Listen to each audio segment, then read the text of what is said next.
Alright, what is going on, guys? This is Tyzerra here again, and right off the bat here I get a nice double kill on my very first game of Modern Warfare 3, which I was so excited for when I got home today. Now, I did have a live com planned out for this video, but when I watched the video back, my audio was really distorted for some reason, and you couldn't hear my voice at all, so I thought I'd wait till I played a couple more games, and it's currently 9:15, and I've been playing the game for like 6 hours now. And I've got about 2.5 hours game time, so I kind of have some experience and I kind of know what I'm talking about. So the first thing I'm going to go ahead and mention is the default classes.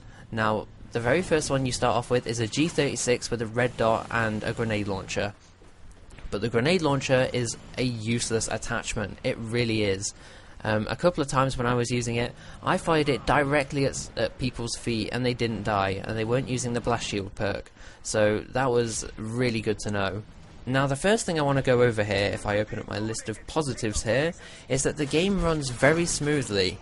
Almost every game I've been on a 4-bar connection, and even when I've been on a 3-bar, I haven't dropped to a 2 or a 1-bar, so I can't comment on that, but even when I've dropped to a 3-bar connection, the game runs so smoothly, whereas in Black Ops, if I dropped down to a 3-bar, then I would easily notice the frame rate drop.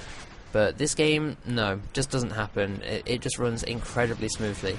So even if you're on a bad connection like my friends Aerokill and George, then I guess you should be alright. Well, better than on Black Ops, put it that way. Now, along with the smooth gameplay, the graphics of this game are really, really good. The colours are really vibrant, and there are no dingy, dull grey maps like on Black Ops. Especially Silo. That map was just awful. But anyway, we're here to talk about Modern Warfare 3. And along with the smooth gameplay and the good graphics, the audio is extremely good in this game. Now, I'm not just talking about the usual stuff that commentators talk about, such as footsteps, but the gun sound effects are really good, and so is the voice acting. In Modern Warfare 2, I really liked the sounds of the guns and the voice acting, but in Black Ops, a lot of the guns sounded like toy plastic guns, and it just kind of put me off. And the voice acting was good, but not great. Now, in this game, they've taken it another step further from Modern Warfare 2, and all the guns sound really kind of metallic and chain-like. It's the only way I can think to describe it. And the voice acting is brilliant. Although, I must say that there is one team, the African Militia, and the voiceover guy for that makes me laugh every time he says something. But that's not a problem, that's just comedy. I thought that was quite funny. But anyway, I'm getting a bit sidetracked here, as I always do. Now, the next thing that's on my list of positives is that almost all of the weapons are balanced. The only problem that I've seen or noticed so far is that the UMP seems to be a little too good. But the highest level person I've seen is 43, and the maximum level in this game is 80. So I'm sure that there are going to be some really powerful weapons in the top half of the levels, but I haven't seen any of those yet, so I can't comment on them. But like I said, the UMP is probably the only weapon which I have a bit of a problem with right now, so that's good to know. But aside from weapon balancing, there's also the perks which you have to look at, and a lot of people thought that Assassin was going to be a big problem. Now, I know that I've been playing a lot of low-level players, and you unlock Assassin at level 27, but even the people who are over level 27, I've only seen a couple of people using Assassin, and most of those were snipers. And I forgot to mention this in the weapon balancing bit, but the snipers are very, very good. I'm kind of tempted to say that they're overpowered, but whenever I pick up a sniper, I struggle to get kills with it, so I guess it does take some skill to use. But the snipers, especially with quick draw, which is faster aim down sight, are very, very good. They are a definite viable option, whereas in Black Ops you would kind of stick to the assault rifles. But anyway, Assassin really isn't that much of a problem, and I'm really favouring Blast Shield at the moment.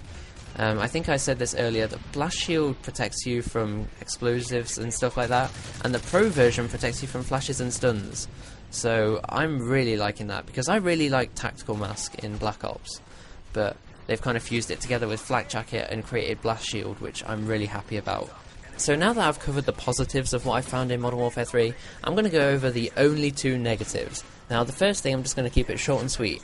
The spawn system is good, I'll give it that, but Sometimes I've found myself spawning so close to enemies that it is unreal. Sometimes I've even spawned looking at them or them looking at me.